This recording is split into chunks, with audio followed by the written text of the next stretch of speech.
Welcome back to In Focus. Kenya's need for more energy is rising, and the nation is seeking to develop a viable nuclear program within the next 15 years to meet the demand. The government is conducting a feasibility study, and the University of Nairobi is setting up programs to train people for the nuclear program amid safety concerns. Cathy Majtenyi reports from Nairobi.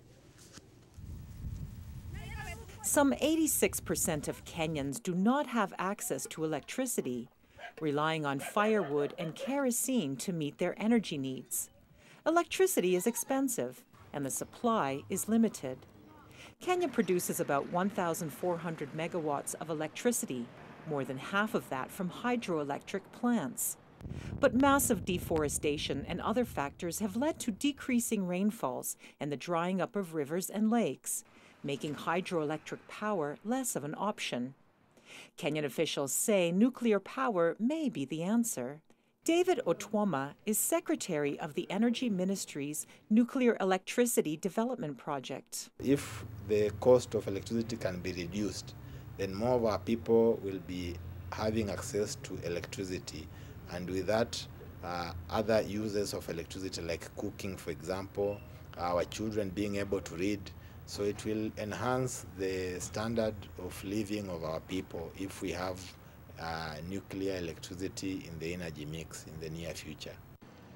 Otwoma tells VOA that Kenya is striving to become a middle-income country by 2030, and that a steady, reliable power source is vital to industrializing the country.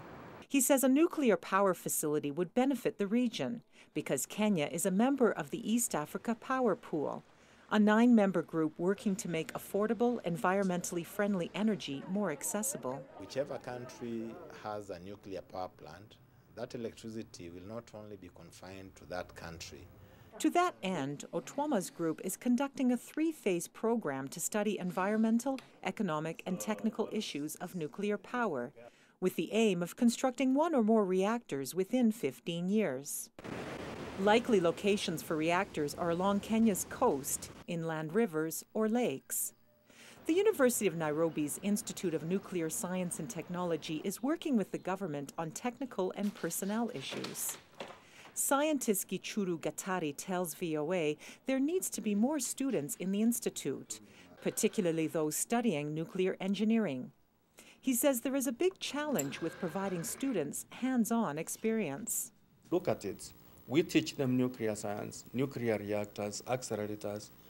There is no chance of seeing any one of them. Gatari says the institute needs money for equipment and sending students abroad to get the necessary experience. The scholarship fund is very limited. The research fund is very limited in the country. And it's as if when the project started, it's lost interest because there was no nuclear power, and people saw it as if we are going to develop a nuclear bomb. So the support was weak, even from donors. A fear among many Kenyans is the safety of nuclear power. Images of damaged nuclear reactors in Japan and the anniversary of the Chernobyl disaster loom large in the public eye. Regional stability is also an issue, especially with attacks by the militant group Al-Shabaab in neighboring Somalia. And the safe disposal of spent nuclear fuel is a continual worldwide concern. Kenyan officials tell VOA they are examining these and other issues in their pre-feasibility study, and they expect to produce their report within the next 18 months. Cathy Majtenyi for VOA News, Nairobi.